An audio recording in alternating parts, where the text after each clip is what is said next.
Hello everyone, my name is Arpit. आज के objective session mainly SSC JE, RRB JE, UP PCL JE and all state JE exam oriented है, जो कि काफ़ी ज़्यादा बेनिफिशियल होगा एग्जाम में। आइए हम कॉन्सेप्ट के थ्रू हम क्वेश्चन को देखते हैं। फर्स्ट क्वेश्चन से स्टार्ट करते हैं। फर्स्ट क्वेश्चन में क्या है कि in parallel combination of capacitance the equivalent capacitance is. हमें इक्विवेलेंट कैपेसिटेंस फाइंड करने हैं। किस कंडीशन में? पैरेलल कंडीशन में हमें इक्विवेलेंट कैपेसिटेंस फाइंड करने हैं। तो सबसे पहले हम ये देखेंगे कि सीरीज और पैरेलल हम दोनों का देख लेते हैं, फिर उससे हम एनालिसिस कर लेते हैं कि कौन सा ऑप्शन करेक्ट होगा। फॉर सीरीज कनेक्शन,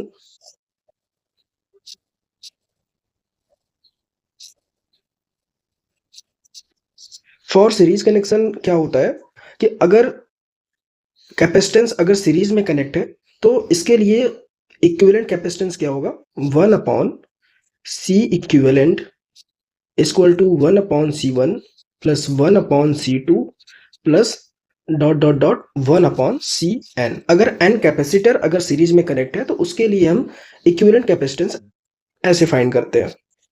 सेकंड हम देखते हैं कि for parallel connection, for parallel connection अगर n कैपेसिटर सीरीज पैरेलल में कनेक्ट है तो उसके लिए C इक्विवेलेंट होता है, इक्विवेलेंट कैपेसिटेंस होता है C1 plus C2 plus dot dot dot plus Cn। ये Cn क्या है? n कैपेसिटर है और वो पैरेलल में कनेक्ट है, तो उसके लिए हमने देखा C इक्विवेलेंट। अब हम एक एग्जांपल से देखते हैं कि सपोज दैट हमारे पास दो कैपेसिटर है, एक कैपेसिटर की वैल्यू कितनी है? 4 फैरेड एंड सेकंड कैपेसिटर की वैल्यू कितनी है? 4 फैरेड। दोनों की हमने 4 फैरेड की हमने ले लिया कैपेसिटेंस। अब यहाँ पर हम पहले सीरीज में ऐड करके देखते हैं, फिर पैरेलल में देखते हैं कि किसकी वैल्यू किस कंडीशन में ज़्यादा आती है। तो सबसे पहले अगर हम सीरीज की देखें तो क्या होगा यहाँ पर? C equivalent equal to 1/4 plus 1/4। तो इसको सॉल्व करने पर क्या आएगा कि 2/4। तो C इक्विवेलेंट कितना आ गया? 4/2 इक्वल टू 2 फैरेड। अब अगर हम इसको पैरेलल का देखते हैं, पैरेलल में देखते हैं फॉर पैरेलल,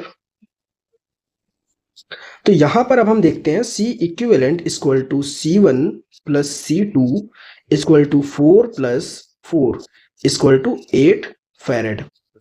अब अगर इन दोनों कैपेसिटर में अगर एक की वैल्यू सपोज दैट 4 ओम है एंड सेकंड की वैल्यू 2 ओम है तो कितना आ जाता है? 6 ओम। तो वो जो 6 ओम है वो हाईएस्ट कैपेसिटेंस से भी ज्यादा है। तो कंक्लूजन में क्या निकलता है कि जब कैपेसिटर पैरेलल में कनेक्ट होते हैं तो उसका इक्विवेलेंट कैपेसिटेंस सबसे हाईएस्ट कैपेसिटेंस की वैल्यू से ज्यादा होती है। तो यहाँ हम ऑप्शन को रीड करते हैं, equal to the large capacitance of the combination. नहीं, रॉन्ग है ये ऑप्शन। सेकंड है lower than highest capacitance of the combination, wrong है क्योंकि अभी हमने देखा। तो ऑप्शन यहाँ पे क्या करेक्ट नजर आ रहा है? Greater then the largest capacitance of the combination, option D is the correct answer. अब हम नेक्स्ट क्वेश्चन की तरफ चलते हैं। नेक्स्ट क्वेश्चन ये देखिए कि determine the temperature coefficient of resistance of a resistor at 0 degree Celsius when the resistor has a resistance of 20 ohm at 0 degree Celsius, 40 ohm at 60 degree Celsius. सबसे पहले हम नोट कर लेते हैं कि क्या क्या गिवन है। यहाँ पे हम देख रहे हैं कि टी नॉट मतलब कि 0 डिग्री पे हमारा टेम्परेचर कितना गिवन है? सॉरी, टी 0 पे हमारा जो रेजिस्टेंस गिवन है वो कितना है? 20 ओम है। ठीक है। अब सेकंड हम क्या देख रहे हैं कि 60 डिग्री पे, टी 60 पे कितना टेम्परेचर गिवन है, कितना रेजिस्टेंस गिवन है? वो है 40 ओम। हमें फाइंड क्या करने हैं? हमें फाइंड करने हैं अल्फा 0 पे, मतलब कि 0 डिग्री सेंटीग्रेड पे टेम्परेचर कोफिशिएंट फाइंड करने हैं। तो यहां पर हम एक फार्मूला देखते हैं कि क्या होता है।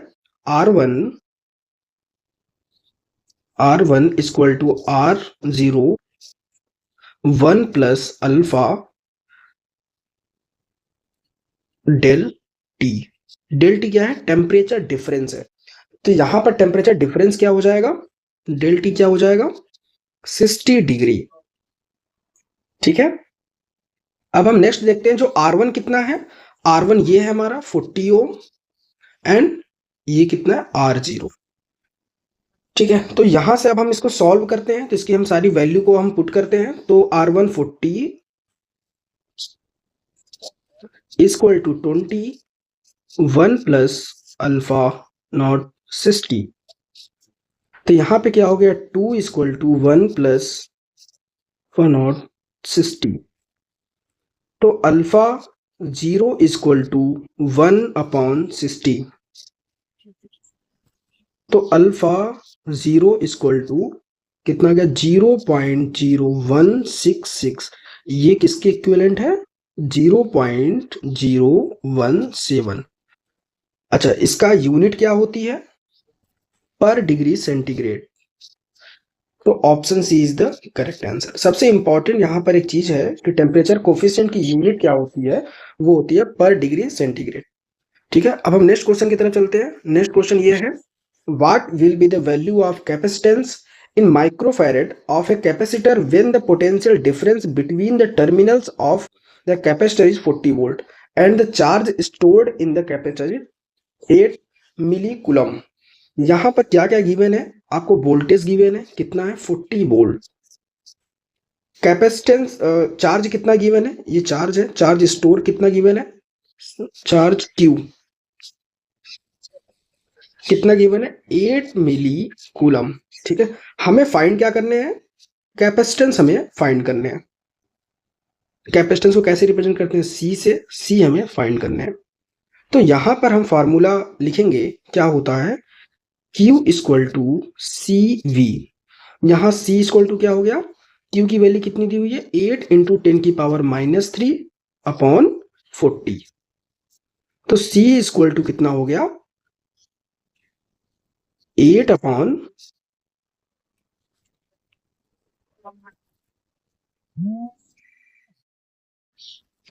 क्या हो गया, 0.2 इंटू 10 की पावर -3 फेरेड। तो हमें माइक्रोफेरेड में फाइंड करने हैं। तो माइक्रोफेरेड फाइंड करने तो क्या हो गया, 200 इंटू 10 की पावर -6 फेरेड। तो C इक्वल टू 200 माइक्रोफेरेड। क्या करेक्ट आंसर है, option C is the correct answer. अब हम नेक्स्ट क्वेश्चन की तरफ चलते हैं। A wire of 30 ohm resistance is stretched to double its original length and then cut into two equal parts.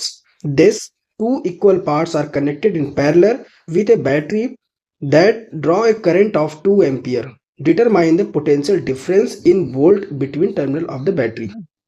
देखिए, इस क्वेश्चन में हम सबसे पहले क्या करेंगे कि आर न्यू फाइंड करेंगे। जैसे कि जब ये स्ट्रेच कर रहा है, स्ट्रेच करने के बाद उस रजिस्टर की उस वायर का रेजिस्टेंस कितना हो जाएगा, कि अगर स्ट्रेच कितना कर रहा है, 2 टाइम्स कर रहा है, एन कितना है 2 टाइम्स।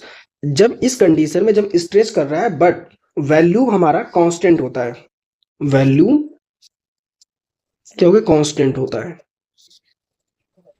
इस केस में हम डायरेक्ट एक फार्मूला यूज करते हैं, आर न्यू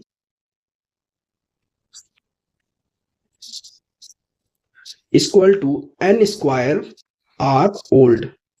आर ओल्ड क्या है, वो पहले का केस है जब स्ट्रेस नहीं किया गया था, उस केस में है। तो यहां पर हम स्ट्रेस कितना टाइम्स कर रहे हैं, डबल कर रहे हैं।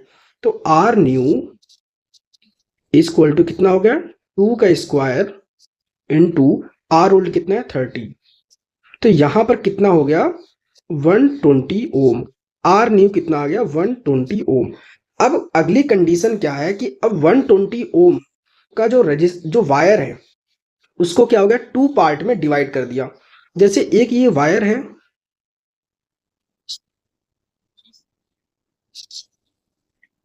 एक ये वायर है, अब इसको जो ये इसकी जो पूरी लेंथ की जो रेजिस्टेंस है वो कितना है, 120 ओम है। अब इसको 2 पार्ट में डिवाइड कर दिया, ये कितना हो गया 60 ओम एंड 60 ओम। अब इसको जब पैरेलल में कनेक्ट करेंगे, इसको जब पैरेलल में कनेक्ट करेंगे तो हम मान लेते हैं ये कितना R1 है, ये R2 है। अब R1 एंड R2 दो रेजिस्टेंस अगर पैरेलल में कनेक्ट है तो उसके लिए R इक्विवेलेंट कितना होगा, R1 R2 upon R1 plus R2। तो यहां से क्या हो गया, 60 इंटू 60 अपॉन 120, तो R इक्विवेलेंट कितना हो गया, 30 ओम। करेक्ट। अब जो है कि जो सोर्स करंट है, जो सोर्स करंट है वो कितना गिवन है, 2 एम्पियर। हमें वोल्टेज फाइंड करने हैं, सोर्स वोल्टेज। तो V इक्वल टू क्या होता है, I इंटू आर इक्विवेलेंट। तो V इक्वल टू क्या हो गया, I कितना है 2 इंटू आर इक्विवेलेंट 30, तो V इक्वल टू हो गया 60 वोल्ट। ये काफी बेसिक क्वेश्चन है बट काफी ज्यादा इंपॉर्टेंट क्वेश्चन है ये, जो कि एसएससी जेई जैसे एग्जाम में काफी ज्यादा पूछे जाते हैं। ठीक है, तो यहां से हमने देख लिया कि 60 volt is the correct answer. अब हम नेक्स्ट क्वेश्चन की तरफ चलते हैं। नेक्स्ट क्वेश्चन देखिए ये है, what will be the value of current I4 in ampere for the diagram given below. ये हमारा क्या दिया हुआ है, नेटवर्क दिया हुआ है और इसमें हमें I4 फाइंड करना है। ये गिवन है I4। यहां पर क्या हम यूज करेंगे, केसीएल अप्लाई करेंगे। हम केसीएल से ही इसको हम सॉल्व कर सकते हैं। यहां पर हम इस पॉइंट पर आप देखिए, इस जंक्शन पर आप देखिए, इस नोड पर क्या है कि इस नोड पर अगर आप देख रहे हैं कि इसमें इनकमिंग करंट कितने हैं। अच्छा, यहां पे हम लिख लेते हैं अकॉर्डिंग टू केसीएल क्या होता है, according to KCL incoming current equal to outgoing current.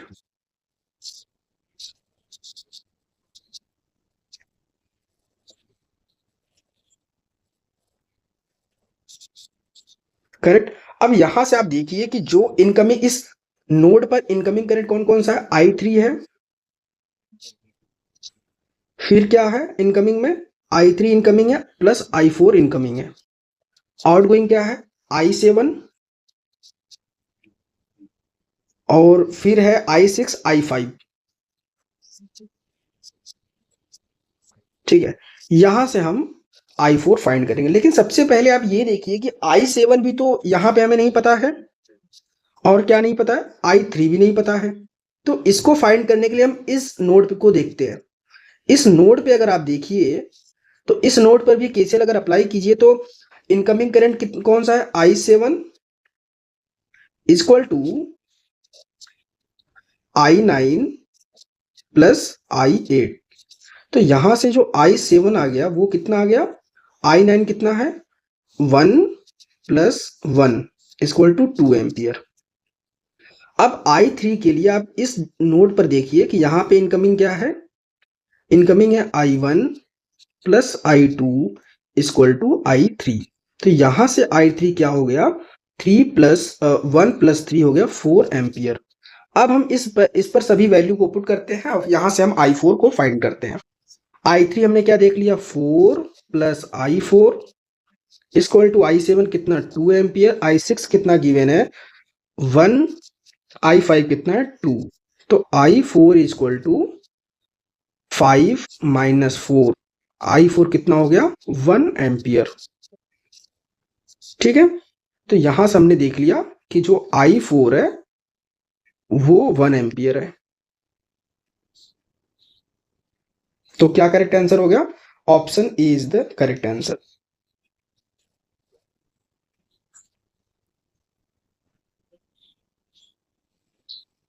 अब हम नेक्स्ट क्वेश्चन की तरफ चलते हैं। नेक्स्ट क्वेश्चन क्या है कि what will be the peak value of voltage in volt of a voltage waveform when the root mean square value of the voltage is 30 volt. देखिए यहां पर रूट मीन स्क्वायर क्या होता है, आरएमएस वैल्यू, इसको बोलते हैं RMS value, root mean square. V RMS कितना गिवन है, वी आरएमएस गिवन कितना है 30 वोल्ट। हमें फाइंड क्या करने हैं, पीक वोल्टेज फाइंड करने हैं, इसको हम मैक्सिमम वोल्टेज भी कहते हैं। तो वी मैक्स फाइंड करने हैं। करेक्ट। अब यहां पर ये देखिए कि फॉर्मूला क्या होता है for sinusoidal wave, V R M S equal to V max upon root 2। यहां से हमें वी मैक्स फाइंड करने हैं, तो वी मैक्स इक्वल टू कितना हो गया, रूट 2 इंटू 30 वोल्ट। तो V max equal to root 2 की वैल्यू कितनी होती है 1.414 इंटू 30। तो यहां से हम फाइंड कर लिए 42.42 वोल्ट। ठीक है, क्या आंसर करेक्ट हो गया इस क्वेश्चन के लिए? Option A is the correct answer. अब हम नेक्स्ट क्वेश्चन की तरफ चलते हैं। Determine the value of reactive power in var. Var क्या होता है? रिएक्टिव पावर का यूनिट होती है VAR of a circuit having power factor of 0.6 when the apparent power of the circuit is 120 VA volt ampere. इस question में क्या है कि ये क्या है? VA हम यूनिट से देख रहे हैं कि ये है अपरेंट पावर, इसको रिप्रेजेंट करते हैं S से। ये है रिएक्टिव पावर, इसको रिप्रेजेंट करते हैं Q से। ये है पावर फैक्टर cos फाई। हमें क्या फाइंड करने हैं? Determine the value of reactive power. हमें रिएक्टिव पावर को फाइंड करना है। ठीक है, तो यहां पर हम सबसे पहले एक्टिव पावर फाइंड करते हैं। एक्टिव पावर के लिए क्या होता है? रिप्रेजेंट करते हैं P से। P इक्वल टू क्या होता है? S into cos phi. यहां से P हमने फाइंड कर लिया। S कितना गिवन? 120 इंटू 0.6। तो P इक्वल टू कितना आ गया? 72 वाट। अब आप ये देखिए कि हमें P भी पता है, S भी पता है, हमें Q फाइंड करने हैं। तो S क्या होता है? S equal to root P square plus Q square. हमें Q फाइंड करने हैं तो हम क्या करेंगे? यहां पर Q equal to root S square minus P square. यहां से अब हम सारी वैल्यू को हम पुट करते हैं तो क्या आ जाएगा? S स्क्वायर 120 का स्क्वायर माइनस 72 का स्क्वायर। इसको सॉल्व करते हैं अब हम। रूट 120 का अगर स्क्वायर करेंगे तो आएगा 14400 माइनस 72 का स्क्वायर करेंगे तो आएगा 5184। तो Q इक्वल टू क्या हो गया? Under root 9216। इसको अब हम सॉल्व करेंगे तो आएगा कितना? 96 वार। तो यहां से क्या आंसर करेक्ट मैच कर रहा है? Option D is the correct answer. ठीक है, तो अब हम नेक्स्ट क्वेश्चन की तरफ चलते हैं।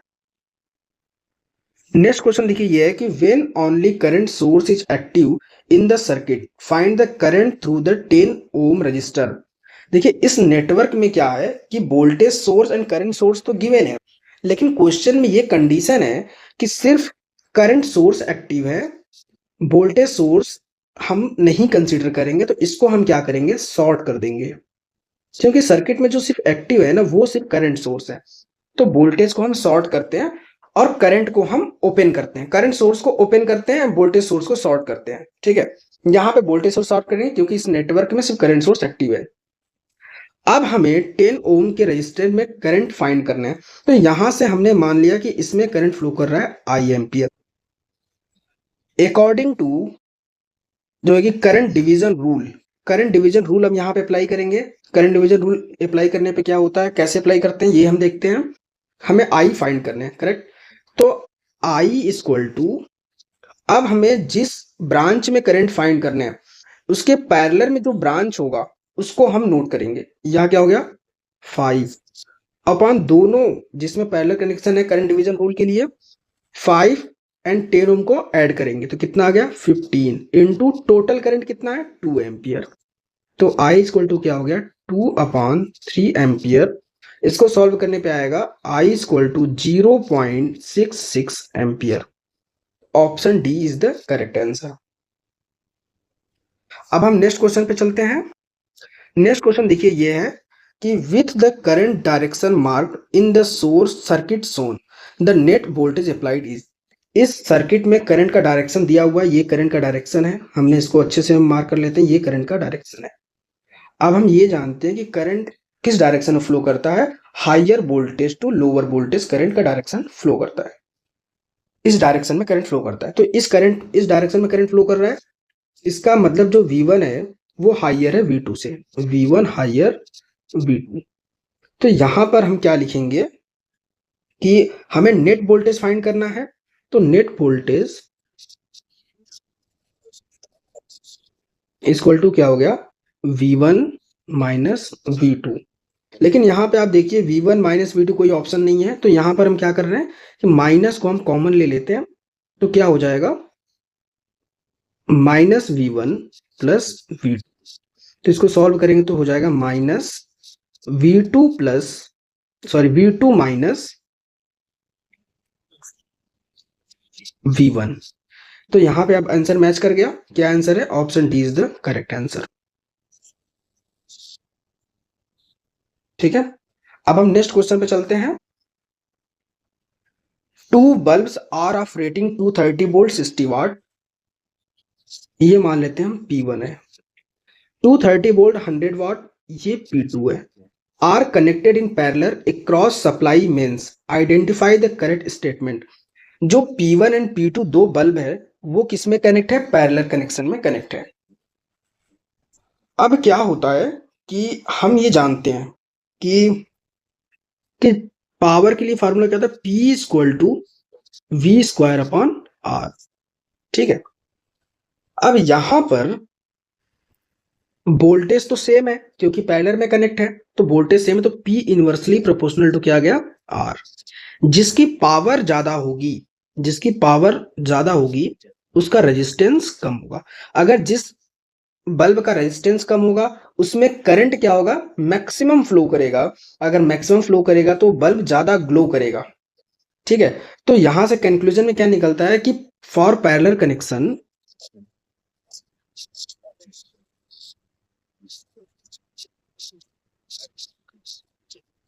जिसकी बल्ब ज्यादा होगा, जैसे यहां पर क्या हो गया कि P2 100 वाट बल्ब क्या होगा, मोर ग्लो करेगा एज कंपेयर टू 60 वाट।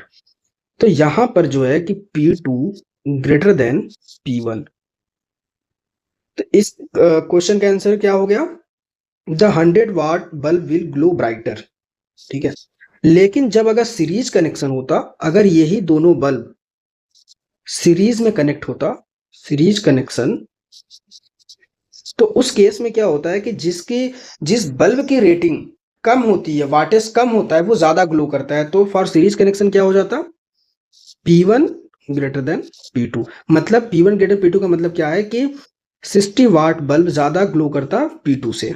ठीक है, अब हम नेक्स्ट क्वेश्चन पे चलते हैं।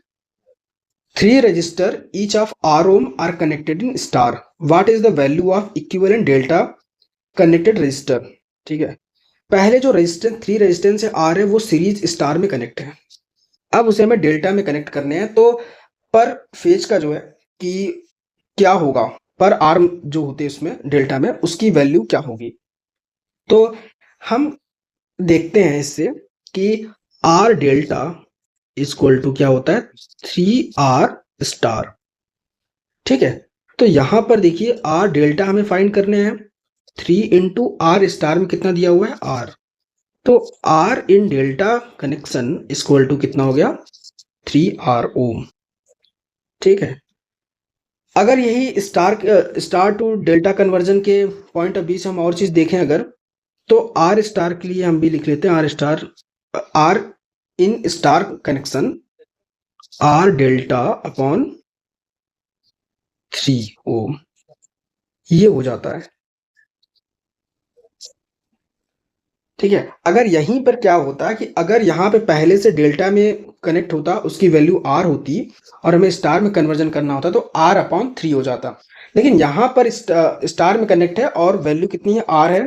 तो अब हमें इसको डेल्टा में कन्वर्ट करने तो हो जाएगा 3R। Option C is the correct answer.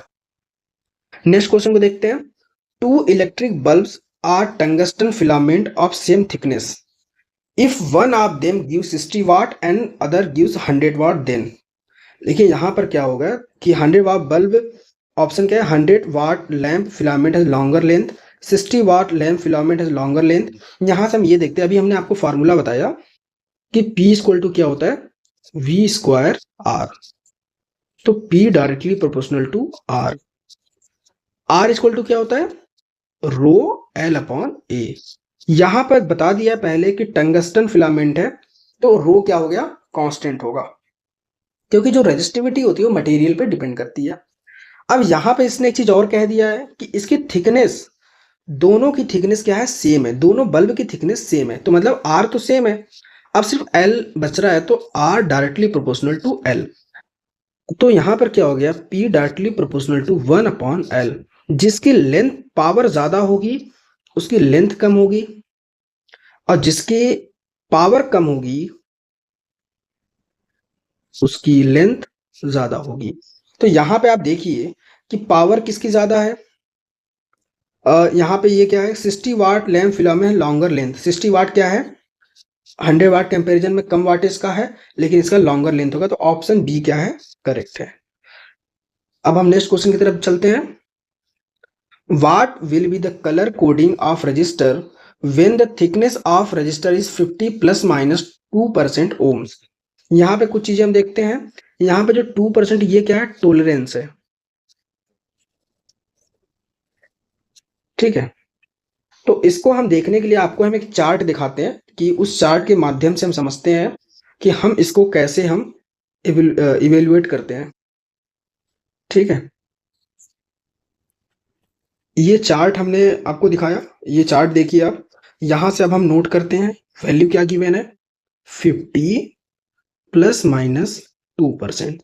यहां पर देखिए क्या है कि मल्टीप्लायर नहीं लिखा हुआ है, तो यहां पर हम ऐसे लिख सकते हैं 50 इंटू 10⁻0, क्योंकि 10⁻0 की वैल्यू 1 होती है, तो कोई प्रॉब्लम नहीं है, हम समझने के लिए आसानी होगी। अब 5 देखिए, 5 की कलर कोडिंग किस में है, 5 वैल्यू है, तो इसका 5 किस में आ रहा है, ग्रीन में, तो क्या है, ग्रीन। सेकंड क्या है, 0,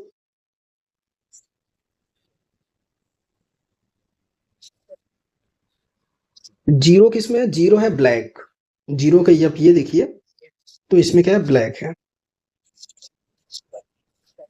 टोलरेंस, सॉरी, यहाँ पर मल्टीप्लाई 10⁻0, इसके लिए भी क्या है, ब्लैक।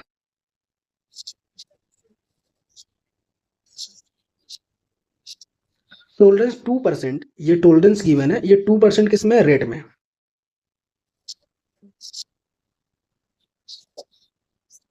अब हम ऑप्शन से मैच कराते हैं कि क्या है, green black black red, green black black, green black black red. Option D is the correct answer, option D में ऑप्शन हमारे करेक्ट आंसर हमारे मैच कर रहे हैं। सबसे ज्यादा इंपॉर्टेंट इस क्वेश्चन में यही होता है कि हम इस टेबल को के अकॉर्डिंग हम देखें कि कौन से जो है, कि कभी कभी क्वेश्चन में ऐसे आते हैं कि हमें कलर दिए हुए होते हैं और हमें वैल्यू फाइंड करने होते हैं, तो हम इस माध्यम से कर सकते हैं। इसको याद करने का क्या तरीका है, इसके याद करने का तरीका होता है कि B Roy, Roy great grain Britain very good wife, तो ये याद करने का तरीका है। और लास्ट में फिर क्या हो जाता है, गोल्ड एंड सिल्वर। और सबसे ज्यादा जो एग्जाम में पूछे जाते हैं कि गोल्ड का टॉलरेंस कितना होता है, सिल्वर का टॉलरेंस कितना होता है, और नो कलर का टॉलरेंस कितना होता है, ठीक है। नो कलर का टॉलरेंस होता है 20%। तो अब हम नेक्स्ट क्वेश्चन की तरफ चलते हैं। 1 unit of electrical energy equals to, देखिए 1 यूनिट क्या होता है, 1 यूनिट,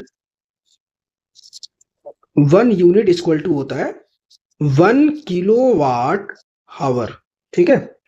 तो 1 किलोवाट को हावर को हम कैसे रिप्रेजेंट करेंगे, 1 किलोवाट हावर है तो 1 किलो, तो 1 किलो तो कितना हो गया, 1000, मतलब 1000 इंटू हावर को हम सेकंड में कैसे लिखेंगे, 60 इंटू 60, क्योंकि 1 हावर में 3600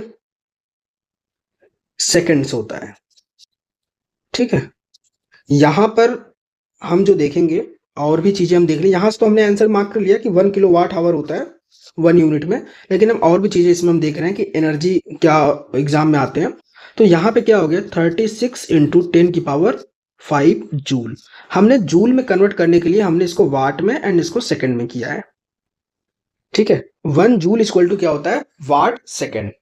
तो यहां से क्या लिख सकते हैं हम, 3.6 इंटू 10⁶ जूल, ठीक है। अब हम नेक्स्ट क्वेश्चन की तरफ चलते हैं। Who invented the electric bulb is 1879 में थॉमस एल्वा एडिसन ने जो कि बल्ब को इन्वेंट किया था। तो ऑप्शन क्या करेक्ट हो गया? एडिसन। ऑप्शन सी करेक्ट है। इनका पूरा नाम हमने आपको बताया क्या है? Thomas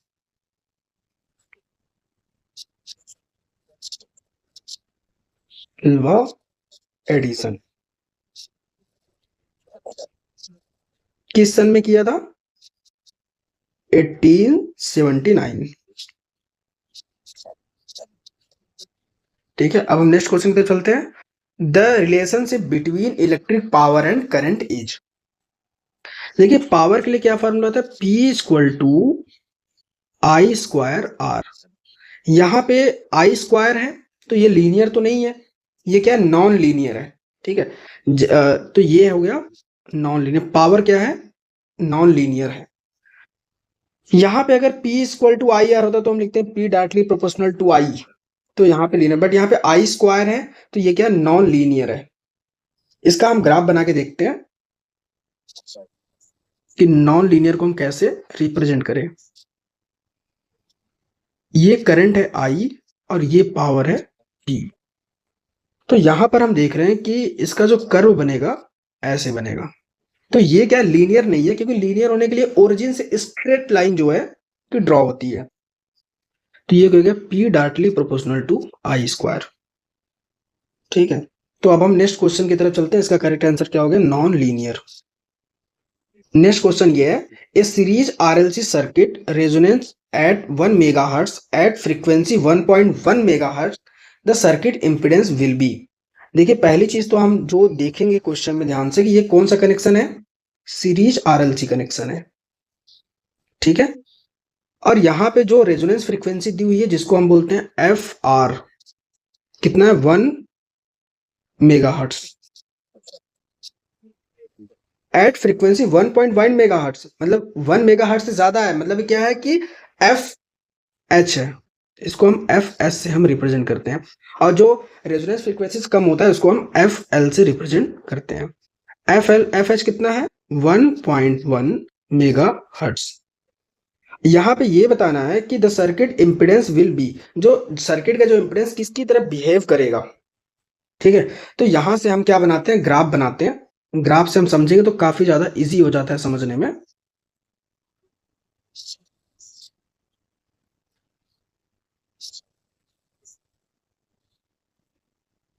for series RLC circuit at resonance condition पे हम बना रहे हैं। इस कंडीशन में क्या होता है? ये होता है आई मैक्स, क्योंकि रेजोनेंस फ्रीक्वेंसी कंडीशन में, एट रेजोनेंस कंडीशन में जो हमारा सीरीज आरएलसी सर्किट जो करंट होता है वो मैक्सिमम होता है और इम्पीडेंस हमारा मिनिमम होता है। तो यहां पे क्या हो गया? ये एफ आर।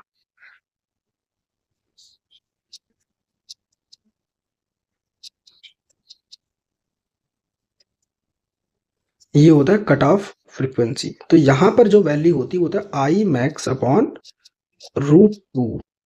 ये है एफ एल, ये है एफ एच। यहां पर होता है लैगिंग, ये होता है यहां पर लीडिंग। तो यहां पे लैगिंग है तो क्या हो गया? Inductive nature. इस केस में क्या हो गया? Capacitive nature.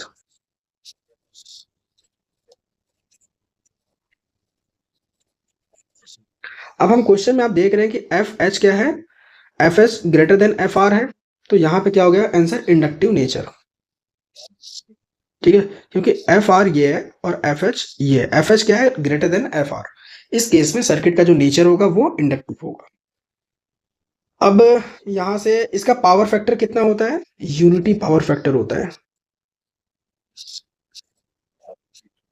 At resonance condition. इस पॉइंट पर, इस पॉइंट पर जो है एट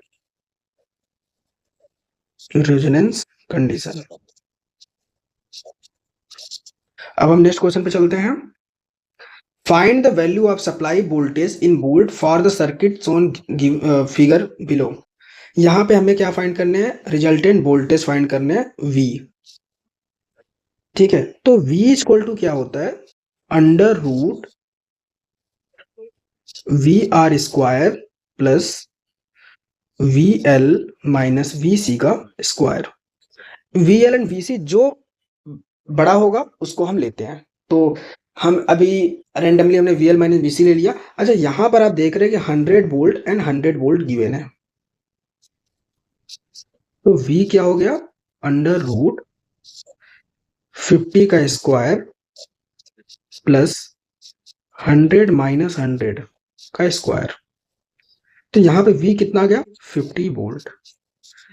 आपको इस क्वेश्चन से आपको एक चीज और समझ में आ रहा है कि ये केस रेजोनेंस का है। Series RLC circuit at resonance condition का ये केस है, क्योंकि जो हमारा सोर्स वोल्टेज है वो वही वोल्टेज रेजिस्टेंस के क्रॉस वोल्टेज है। तो रेजोनेंस कंडीशन में ही ऐसा होता है कि V equal to V R and V C and V L greater than V। ठीक है, तो इसीलिए हम सीरीज आरएलसी सर्किट को क्या बोलते हैं, वोल्टेज मैग्निफिकेशन सर्किट। तो अब नेक्स्ट क्वेश्चन पे चलते हैं। Which of the following is not correct about A star connected balance three phase circuit. यहां पे कहा है कि star connected balance three phase circuit के लिए कौन सा करेक्ट नहीं है। पहला पढ़ते हैं, the phase current is equal to line current, correct है। The phase voltage is less than line voltage, ये भी करेक्ट है, क्योंकि वी फेज होता है V L upon root 3 volt.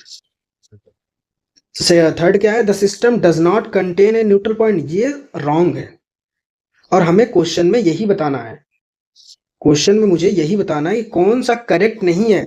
तो ऑप्शन सी करेक्ट नहीं है, क्योंकि न्यूट्रल पॉइंट होता है, उसी न्यूट्रल पॉइंट पे तीनों जो फेज होते हैं वो एक पॉइंट पे क्या होता है, मीट करते हैं। जैसे मैं एक बना देता हूं, ये देखिए आप, यही तो न्यूट्रल पॉइंट है,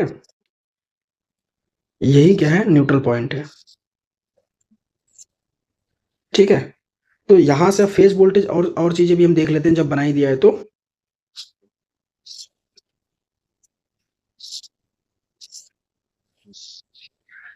ये होता है लाइन वोल्टेज, दो फेज, एक न्यूट्रल एंड फेज के बीच में होता है वी फेज वोल्टेज। ठीक है, तो इट इज 4 वायर सिस्टम, ये भी करेक्ट है, क्योंकि 1 2 3 एंड एक ये है ग्राउंड। तो ये भी करेक्ट है। तो रॉन्ग क्या है, तो ऑप्शन सी, इस क्वेश्चन का ऑप्शन सी ये करेक्ट है।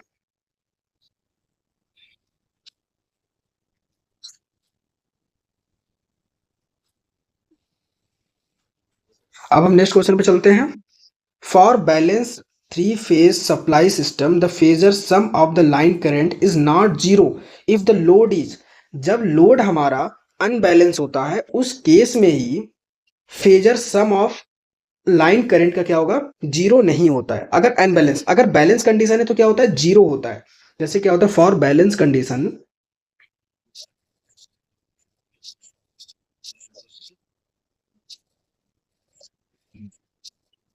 आई R plus I Y plus I B equal to zero. अगर अनबैलेंस है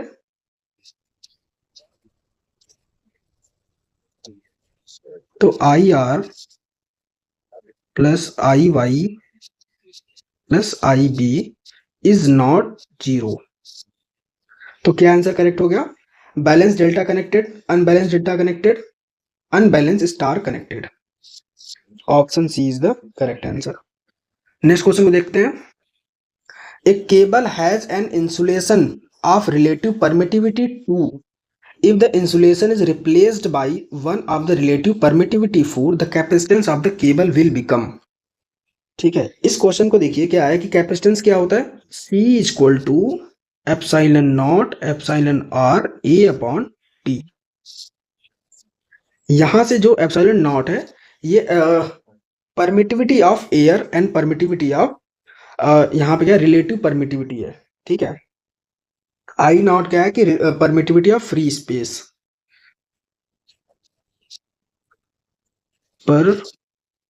परमिटिविटी ऑफ फ्री स्पेस। ठीक है, अब यहां पर हम ये देख रहे हैं कि जो ई आर है, पहले 2 था, फिर बाद में 4 हुआ। अब जो कैपेसिटेंस क्या होगा, कैपेसिटेंस क्या है फिर directly proportional to E R, तो C2 upon C1 equal to ER2 upon ER1, क्योंकि डायरेक्टली प्रोपोर्शनल है। ER2 कितना हो गया 4 अपॉन 2, तो कितना हो गया 2 आ गया, तो C2 इक्वल टू 2C1। तो यहां पर क्या हो गया, डबल हो गया। यहां से आप देखिए कि जो C2 है वो C1 का डबल है। अब हम नेक्स्ट क्वेश्चन पे चलते हैं। Coulomb's law for the force between electric charge closely resemble with, ठीक है। तो सबसे पहले हम ये देखेंगे कूलम्स लॉ के अकॉर्डिंग जो है कि फोर्स क्या होता है, F इक्वल टू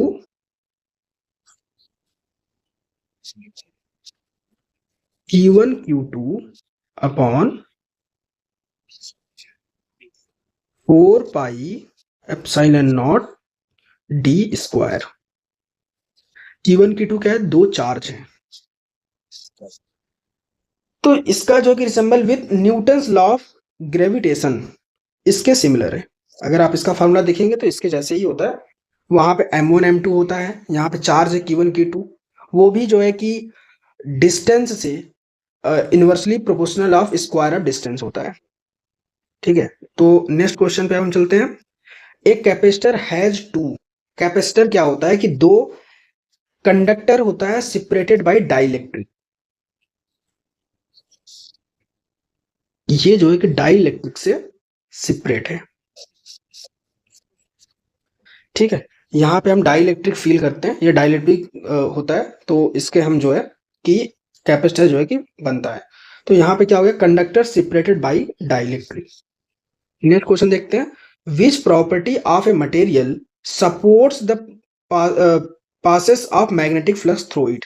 देखिए मैग्नेटिक फ्लक्स सर्किट में मैग्नेटिक फ्लक्स को पास करने के सपोर्ट के लिए जो मटेरियल की जो प्रॉपर्टी होती है उसको बोलते हैं परमियंस, ठीक है, परमियंस बोलते हैं।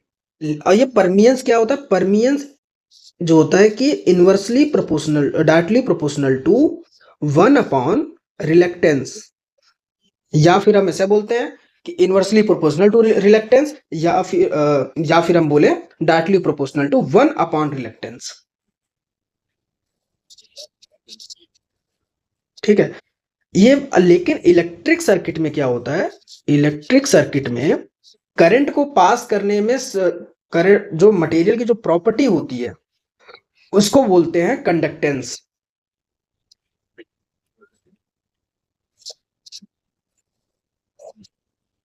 तो यहां पर क्या हो गया, कंडक्टेंस,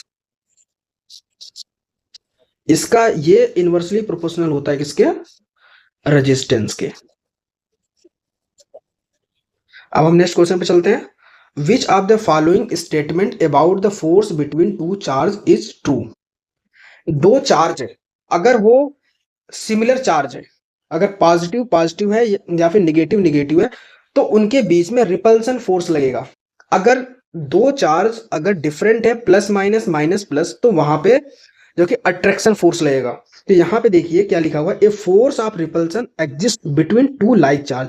टू लाइक चार्ज का मतलब क्या है, सेम चार्ज, नो फो, और ये चीजें हैं। अगर यहां पर अनलाइक होता, अगर यहां पर फॉर अनलाइक, ये भी लिख देते हैं, for unlike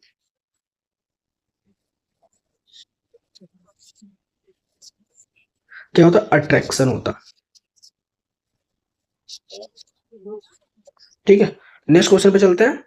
the high voltage line which feeds the sub station distribution transformer represent. यहाँ पे देखिए क्या है कि सबसे पहले हम ये समझ गए कि जो डिस्ट्रीब्यूशन ट्रांसफार्मर है मतलब क्या है, डिस्ट्रीब्यूशन लाइन है, लेकिन प्राइमरी के सेकेंडरी है। तो यहां पर क्या कह रहा है क्वेश्चन में कि the high voltage line which feeds the sub station, high voltage की लाइन वो primary distribution system, primary distribution system में फीड करता है, ठीक है, high voltage line.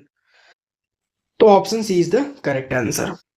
Next question क्या है कि in AC transmission system the load current is. देखिए लोड करंट की बात किया है तो क्या होता है, कि P equal to VL/IL cos phi।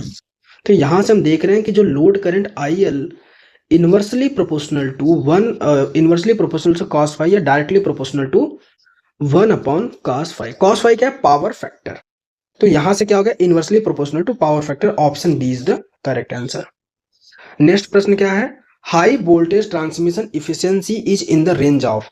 देखिए, जब हम हाई वोल्टेज ट्रांसमिट क्यों करते हैं? ताकि जो है कि लॉसेस कम हो। अगर लॉसेस कम होगा तो लाइन की इफिशियंसी ज्यादा होगी।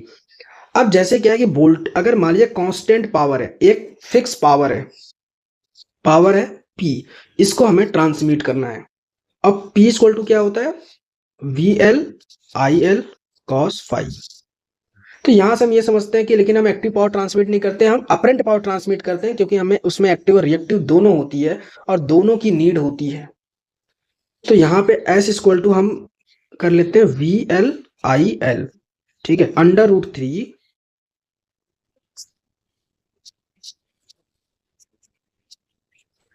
यहाँ पे जो VL, यहां से आप क्या देख रहे हैं? Inversely proportional to IL। अगर वोल्टेज हाई होगा, करंट कम होगा, तो फिर पावर लॉस जो होता है क्या होता है? IL² equal to R।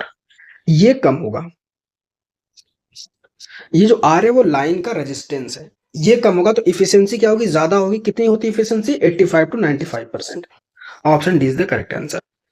Next question क्या है कि next lower voltage line feeding areas on the either side of main transmission line is called. जैसे कि जब पावर ट्रांसमिट होता है जनरेटिंग स्टेशन से, तो मान लीजिए 400 kV ट्रांसमिट हो रहा है, इसके बाद वो नेक्स्ट जब स्टेप डाउन होगा तो उसको क्या बोलेंगे हम? उसको हम बोलते हैं secondary transmission. Option B is the correct answer.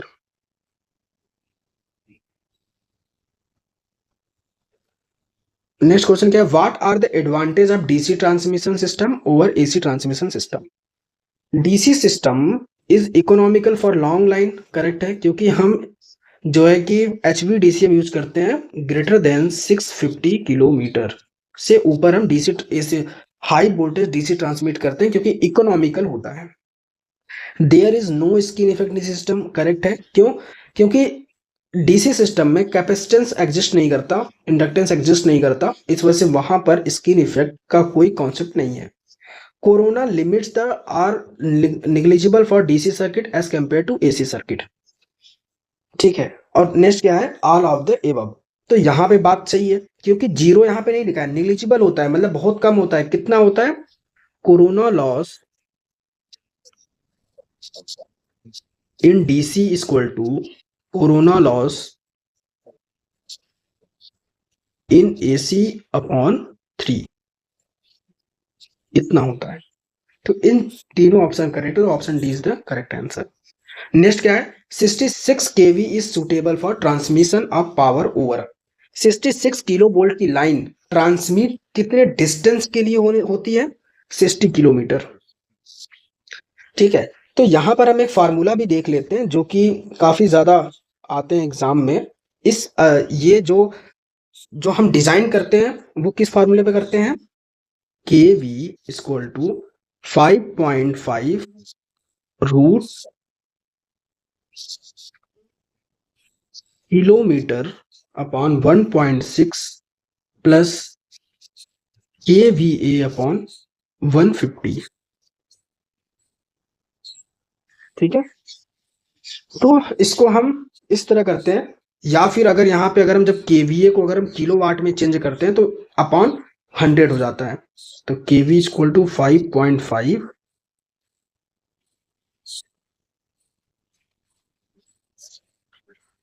Under root kilometre upon 1.6 plus kilowatt upon 100। ठीक है। अब हम नेक्स्ट क्वेश्चन पे को देखते हैं। For an ABCD parameter of transmission line which of the following is correct? ABCD parameter transmission line में होता है, तो इसमें से कौन सा ऑप्शन करेक्ट है? तो for ABCD parameter, for ABCD parameter, इसमें दो कंडीशन होता है, एक होता है कंडीशन फॉर रेसिप्रोसिटी, पहला कंडीशन फॉर रेसिप्रोसिटी, इसमें इस कंडीशन में क्या होता है A D minus B C equal to 1। Second condition क्या होता है कंडीशन फॉर सिमेट्री, इस केस के लिए क्या होता है A equal to B. Question में किसके लिए पूछा है, पूछा है क्वेश्चन में कि कौन सा करेक्ट है। तो यहाँ पर हम देख रहे हैं कि रेसिप्रोसिटी की ही कंडीशन दी हुई है, तो क्या होगा A D minus B C equal to 1, option A is the correct answer. Next question क्या है, the ratio of line to line capacitance and line to neutral capacitance पूछा है। यहाँ पर रेशियो पूछा है line to line capacitance and C L L upon C L G, C L N, line to line capacitance line to ये पूछा है। तो अब हम सबसे पहले इसका कैपेसिटेंस ही देख लेते हैं, फिर वहां से हम फाइंड कर लेंगे। C L L equal to क्या होता है pi epsilon naught upon log D upon R farad per metre. C L N के लिए क्या होता है 2 pi epsilon naught upon log D upon R farad per metre. यहां से आप देख पा रहे हैं कि अगर हम इसको हम पुट करते हैं तो यहाँ पे 2 है, 2 टाइम्स है of line to line capacitance का, तो क्या हो जाएगा यहाँ पर C L L upon C L N equal to 1 upon, option is the correct answer. Next question को देखते हैं, the increase in the height of transmission tower will lead to, अगर ट्रांसमिशन की जो टावर होती है ग्राउंड, ये ground से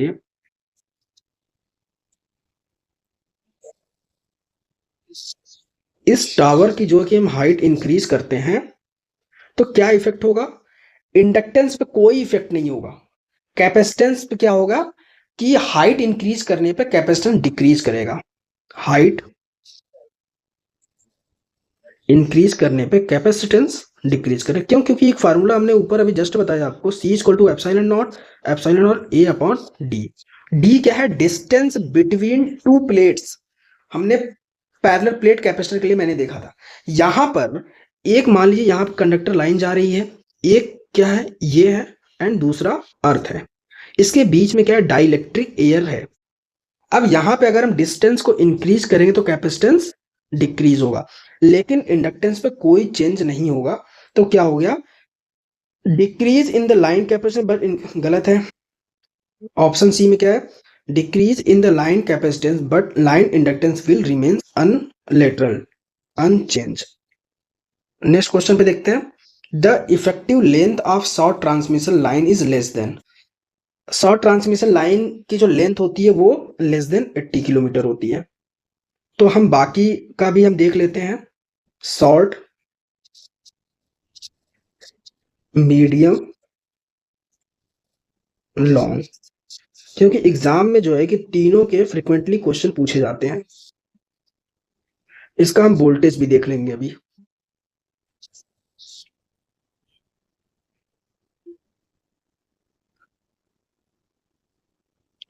तो ये लिख देते हैं लेंथ,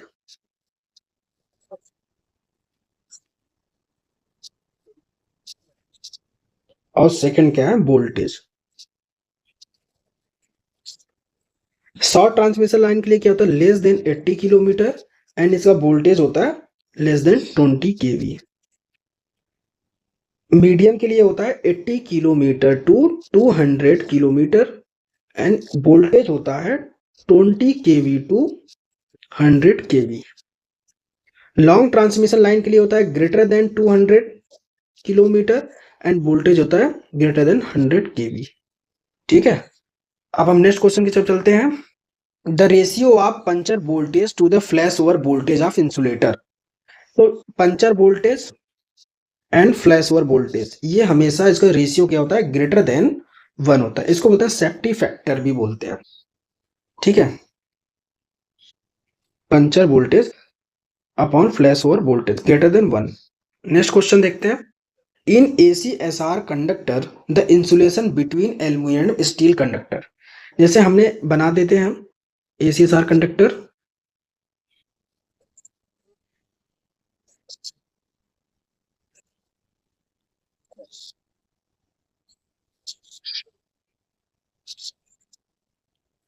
यहाँ पे आप ये देखिए कि जो ये कोर होता है वो स्टील का होता है और इसके बीच में कोई भी इंसुलेशन नहीं होता, नो इंसुलेशन इज रिक्वायर्ड, कोई इंसुलेशन नहीं होता। और ये जो है ये एल्युमिनियम का है, कंडक्टर है।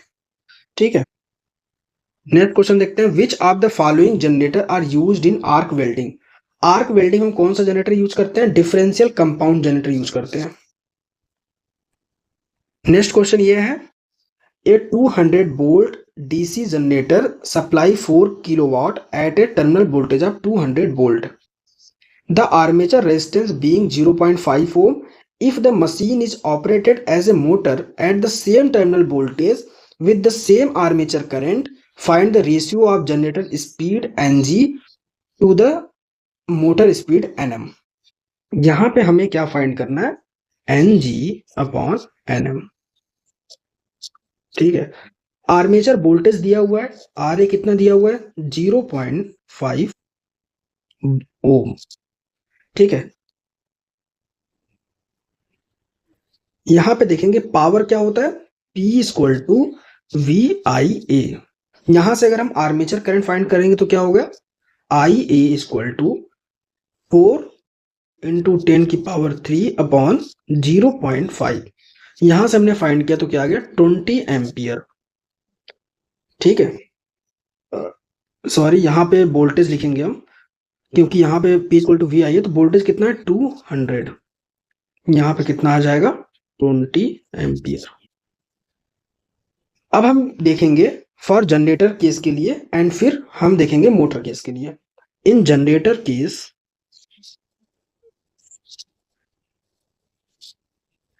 EG क्या होता है, VT प्लस IA RA। तो हम EG फाइंड करते हैं। EG टर्मिनल वोल्टेज कितना गिवन था, 200 प्लस आर्मेचर करंट कितना है 20 इंटू 0.5, तो EG क्या हो गया 210 वोल्ट। ठीक है, अब सेकंड हम देखेंगे इन मोटर। मोटर केस में क्या होता है, EB equal to VT minus IA RA। तो EB क्या हो गया, VT कितना 200 माइनस 20 इंटू 0.5, तो EB इक्वल टू कितना हो गया 190 वोल्ट।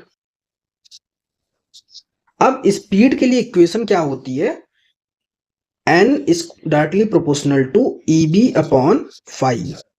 तो यहां पे हम देख रहे हैं कि जो स्पीड है वो डायरेक्टली प्रोपोर्शनल टू जो है कि इंड्यूस्ड EMF EB होता है, आर्मेचर का आर्मेचर वोल्टेज। तो N directly proportional to E होता है, यहाँ पे हम E लिख देते हैं, बाकी हम मोटर जनरेटर के लिए अलग अलग हम EB एंड EG को हम कंसीडर करेंगे। तो हमें इक्वेशन फाइंड करने हैं, तो यहाँ पर क्या हो गया, EG upon EB equal to NG upon, क्योंकि डायरेक्टली प्रोपोर्शनल है, NB। EG कितना है 210 अपॉन 190, इसको सॉल्व करते हैं तो क्या आ जाएगा 1.105। ऑप्शन कौन सा करेक्ट है, डी करेक्ट है। नेक्स्ट क्वेश्चन पे चलते हैं। A DC generator deliver a 30 ampere current to a load at 120 volt by consuming जो कि 4500 जूल पर सेकेंड। ठीक है, आप mechanical energy determine the efficiency of the generator. बहुत ही इंपॉर्टेंट क्वेश्चन है ये काफी चांस होते हैं एग्जाम में आने का। तो यहाँ पर देखिए क्या दिया हुआ है, आर्मेचर करंट दिया हुआ है 30 एम्पियर। ए DC जनरेटर डिलीवर 30 एम्पियर, तो आर्मेचर करंट क्या हो गया 30 एम्पियर। ठीक है, वोल्टेज कितना दिया हुआ है to a load at 120 volt, जो टर्मिनल वोल्टेज है वो कितना है 120 वोल्ट। ठीक है, मैकेनिकल एनर्जी कितनी दी हुई है बाई कंज्यूमिंग, मतलब मैकेनिकल एनर्जी, जनरेटर क्या होता है मैकेनिकल एनर्जी को जो है कि मैकेनिकल एनर्जी को इलेक्ट्रिकल एनर्जी में कन्वर्ट करता है, तो मैकेनिकल एनर्जी को कंज्यूम करता है, तो मैकेनिकल एनर्जी कितना है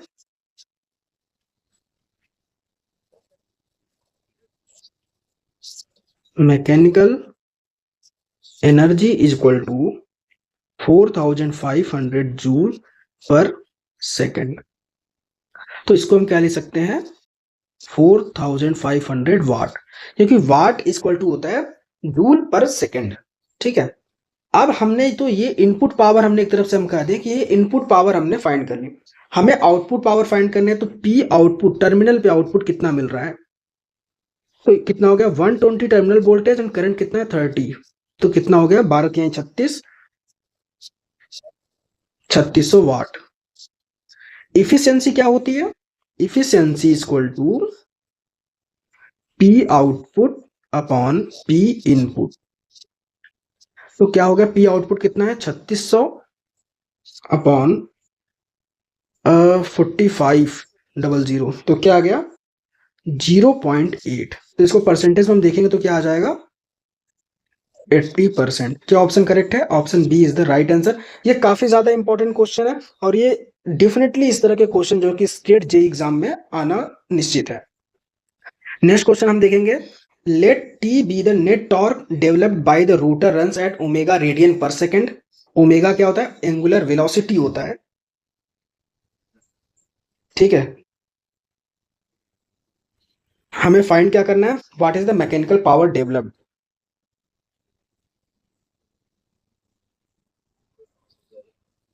तो यहां से हम क्या देखेंगे कि P मैकेनिकल क्या होता है ओमेगा इंटू टी। ठीक है, और ओमेगा इक्वल टू क्या होता है 2 पाई NS upon 60 radian per second. तो कौन सा आंसर मैच करें ऑप्शन बी। ठीक है, तो इसको हम ऐसे भी लिख सकते हैं, लेकिन ऑप्शन में इस तरह का मैचिंग तो है नहीं, लेकिन फिर भी देख लेते हैं 2 पाई N T अपॉन 60। ठीक है, और जो यहाँ पे जो N है वो आरपीएम में है। नेक्स्ट क्वेश्चन देखते हैं, identify the machine showing given figure given circuit. इस सर्किट को हमें देख के बताना है कि ये कौन सा मोटर या कौन सा जनरेटर है। तो हम सबसे पहले हम क्या डिफाइन करते हैं कि मोटर है कि जनरेटर, ये जनरेटर है। ठीक है, यहां से हम देख रहे हैं कि करंट क्या हो रहा है कि लोड को साइड जा रहा है एंड शंट फील्ड की तरफ जा रहा है शंट फील्ड। तो यहां से करंट तो इनकमिंग यहां से फिर ये करंट का डायरेक्शन ये होगा, इसको बोलेंगे आई ए।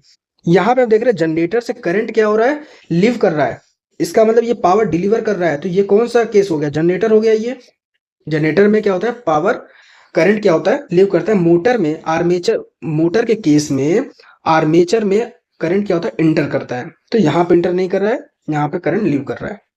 ये हो गया, हमने डिफाइन कर लिया कि जनरेटर है। अब ये संट है कि ये लॉन्ग है कि संट है, अब हम ये देखेंगे लॉन्ग है कि शॉर्ट है।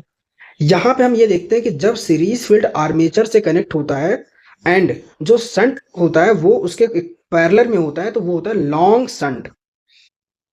ठीक है, long shunt compound generator. Short shunt के केस में क्या होता है, शॉर्ट संट के केस में जो सीरीज फील्ड होती है वो यहाँ कनेक्ट होती है। ठीक है, और ये यहाँ कनेक्ट होती है एस ई, और इसमें जो करंट फ्लो करता है वो लोड करंट फ्लो करता है फॉर सीरीज कनेक्शन, नहीं फॉर शॉर्ट शंट। ठीक है, नेक्स्ट क्वेश्चन देखते हैं, the Bruce contact losses in DC machine. Bruce contact loss in DC machine में क्या होता है डायरेक्टली प्रोपोर्शनल टू करंट होता है। ठीक है, डायरेक्टली प्रोपोर्शनल टू करंट इसको हम लेते हैं, क्यों, क्योंकि जो पीबीडी होता है पीबीडी ब्रूस ड्रॉप लॉस क्या होगा वीबीडी इंटू आई ए। आई ए क्या है आर्मेचर करंट। और जो VBD क्या है, Bruce drop voltage.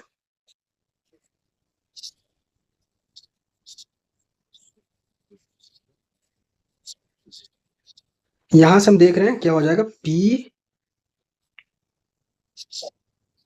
PD directly proportional to IA। Next question देखते हैं। For zero power factor leading loads the effect of armature reaction in alternator. Armature alternator में हमें आर्मेचर रिएक्शन का इफेक्ट बताना है जब पावर फैक्टर जीरो लीडिंग हो। इस केस में क्या होता है कि मैग्नेटाइजिंग होता है, मैग्नेटाइजिंग। और जीरो पावर फैक्टर लैगिंग के लिए क्या होता है,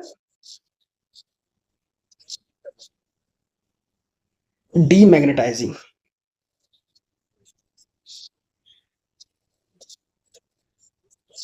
और यूनिटी पावर फैक्टर के लिए क्या होता है, यहाँ पे zero lagging, zero power factor lagging. Unity के लिए क्या होता है, क्रॉस मैग्नेटाइजिंग। ठीक है, तो हम नेक्स्ट प्रश्न में चलते हैं। In a three phase induction motor running at slip S the mechanical power developed in terms of air gap PG is. तो यहां पर हम देखेंगे कि relation between power equation.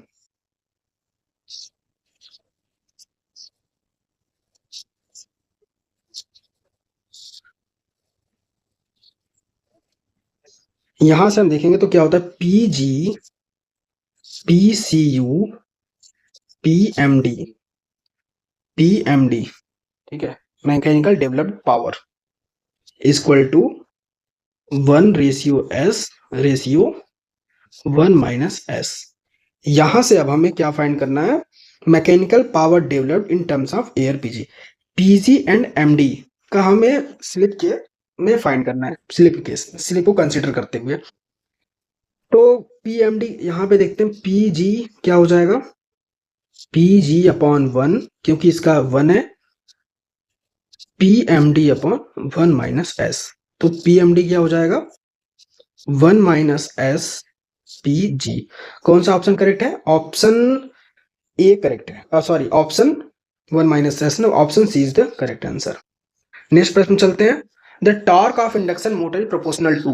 Torque का हम फार्मूला देखते हैं कि टॉर्क जो होता है कि वोल्टेज से किस, क्या कंडीशन है उसकी, डायरेक्टली प्रोपोर्शनल है, इनवर्सली प्रोपोर्शनल है, जो भी केस होगा वो हम फार्मूला से देख लेते हैं। क्या होता है, टॉर्क इक्वल टू 180, हमने कंप्लीट हम लिख देते हैं ताकि कोई कंफ्यूजन ना रहे, NS SE2 square upon R2 square plus SX2 का स्क्वायर। यहां पे आप देख रहे हैं कि वोल्टेज के स्क्वायर है, तो यहां पे क्या हो गया, ऑप्शन सी। ठीक है, E2 बराबर V2 यहां पे लिख देते हैं क्योंकि अलग है तो बहुत लोग कंफ्यूजन हो सकता है, तो E2 बराबर V2।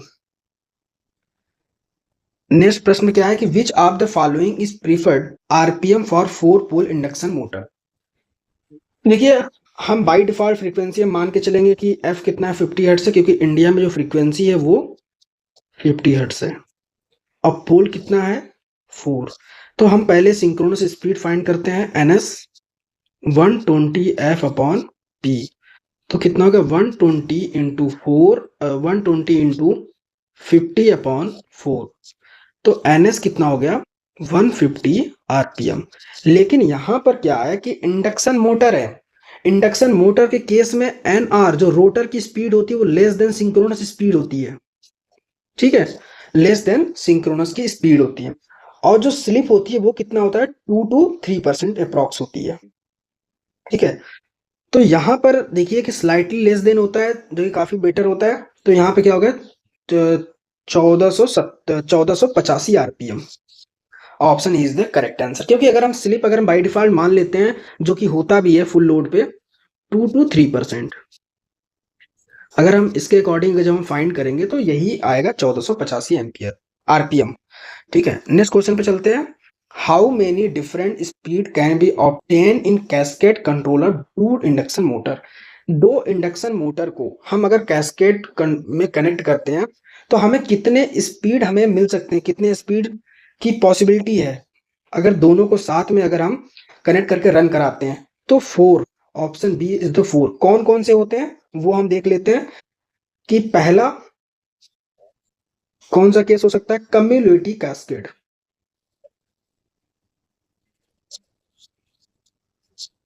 कैस्केड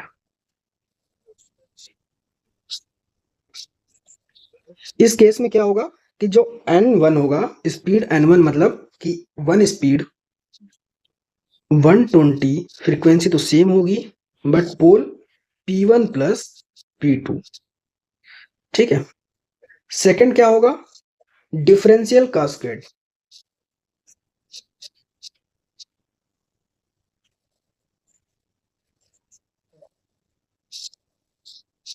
इसमें क्या हो गया, N2 डिफरेंशियल है तो P1 माइनस P। थर्ड क्या हो गया, only when only one motor runs. दो मोटर है, एक केस अब हम देख लेते हैं कि जो सिर्फ एक ही मोटर रन करेगी। तो when only motor one runs, तो उस केस में होगा 120 F अपॉन P1। एक हो गया N3। 4, when only motor 2 runs, तो इसके में क्या हो गया, N4 120 F अपॉन P2। ठीक है। अब हम नेक्स्ट प्रश्न देखते हैं। If the starting torque of a three-phase induction motor is T start for doll starting, that for the start delta starting of the same motor, तो क्या हो जाता है, जो है कि ऑप्शन ए। देखिए क्या है कि स्टार डेल्टा स्टार्टिंग के लिए पूछा है कि स्टार डेल्टा स्टार्टिंग के लिए स्टार्टिंग टॉर्क क्या होता है अगर हम डायरेक्ट डॉल स्टार्टिंग कंपैरिजन करें तो क्या होता है कि टी स्टार्ट अपॉन 3। ठीक है। मतलब अगर डॉल स्टार्टिंग की कंडीशन में अगर starting torque T S T है तो स्टार डेल्टा स्टार्टिंग में टी एस टी अपॉन 3 हो जाएगा। नेक्स्ट क्वेश्चन देखते हैं। A centre zero ammeter connected in the rotor circle of 6 pole 50 hertz induction motor makes 30 oscillation in 1 minute, the rotor speed। सबसे पहले question को ध्यान से पढ़ना चाहिए, जो मेरा पॉइंट ऑफ व्यू है कि यहां पर देखिए पोल कितना दिया हुआ है 6, फ्रीक्वेंसी कितनी दी हुई है 50 हर्ट्ज। ठीक है। अब हम ये जानते हैं कि जो स्लिप क्या होती है, रोटर फ्रीक्वेंसी क्या होती है, F R equal to S F. तो यहां पर जो एस हो गया वो क्या है, जो एस है वो F R, rotor frequency. Rotor frequency को हम कैसे फाइंड करेंगे, यहां पे आप देख लीजिए पहले, एफ आर क्या हो जाएगा कि 30 ऑक्सीलेशन इन 1 मिनट, तो एक सेकंड में कितना ऑक्सीलेशन करेगा 0.5। और फ्रीक्वेंसी होती क्या है, एक सेकंड में नंबर ऑफ साइकिल्स। तो एक मिनट में 30 दिया हुआ है तो सिस्टम, एक मिनट में 30 दिया हुआ है तो एक सेकंड में कितना हो गया 0.5। तो यहाँ पे क्या हो गया 0.5 अपॉन कितना है 50, तो क्या हो जाएगा 0.01। अब एनएस फाइंड करेंगे। सबसे पहले सिंक्रोनस स्पीड क्या होता है 120 एफ अपॉन पी। यहां से हम देखेंगे 120 इंटू 6 अपॉन 120 इंटू 50 अपॉन 6। तो यहां से जो एनएस आ जाएगा वो कितना आ जाएगा 1000 आरपीएम। हमें एनआर फाइंड करने हैं, तो एन आर इक्वल टू क्या होता है एन एस 1 माइनस एस। तो N R equal to 1001 minus 0.01, यही स्लिप गिवन है। ठीक है। तो यहां से अब एनआर क्या हो जाएगा 990 RPM. Option B is the correct answer. I hope कि ये क्वेश्चन बड़ा अच्छे से समझ में आएगा आपको। A reluctance motor is, reluctance motor क्या होता है कि इज सेल्फ स्टार्टिंग मोटर भी होता है। Is constant speed motor needs no DC excitation, मतलब ये सिंगली एक्साइटेशन होता है। और रिलक्टेंस मोटर को बोलते हैं सिंगल फेज सिंक्रोनस मोटर। तो option D is the correct answer. Next question क्या है कि the purpose of providing a choke in a tube light. ठीक है, यहां पर क्या है कि चोक को हम दो पॉइंट से हम जो है कि यूज करते हैं। पहला, providing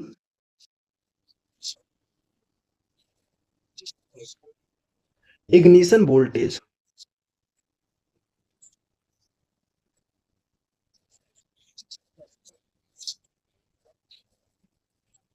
second, to limit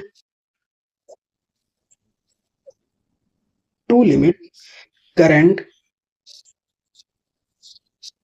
to appropriate value.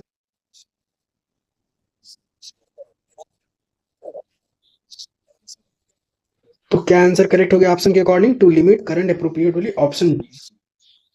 Next question देखते हैं। In illumination what is the lamp efficiency represent. जो लैंप इफिशियंसी कितनी होती है ल्यूमेन पर वाट।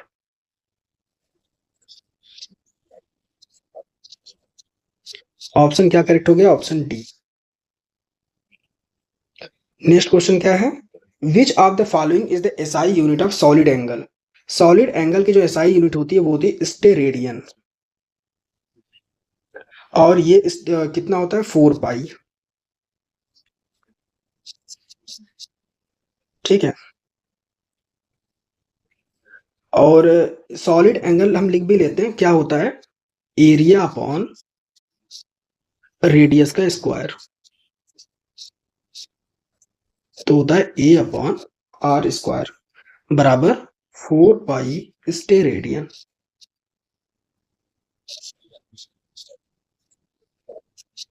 नेक्स्ट क्वेश्चन देखते हैं। A lamp having mean spherical candle power of 800 is suspended at a height of 10 meter. Calculate the illumination just below the lamp. ठीक है, यहाँ पे देखिए, पढ़िए फिर से question. A lamp having mean spherical candle power मतलब MSCP of 800 is suspended at a height of 10 meter. ठीक है, calculate the illumination just below the lamp. तो इसके लिए हम क्या देखते हैं कि illumination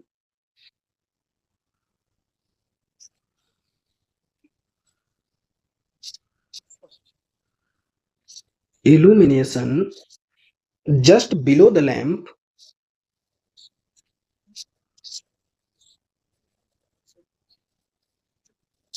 is equal to MSCP upon H square.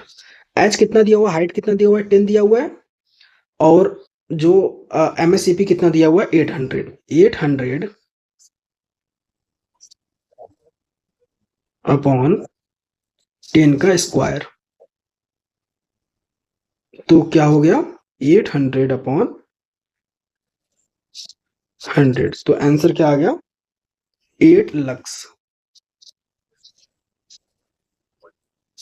Illumination की जो यूनिट होती है वो लक्स होती है। काफी इंपॉर्टेंट है, एग्जाम में आता है कि इल्यूमिनेशन की यूनिट क्या होती है, लक्स होती है।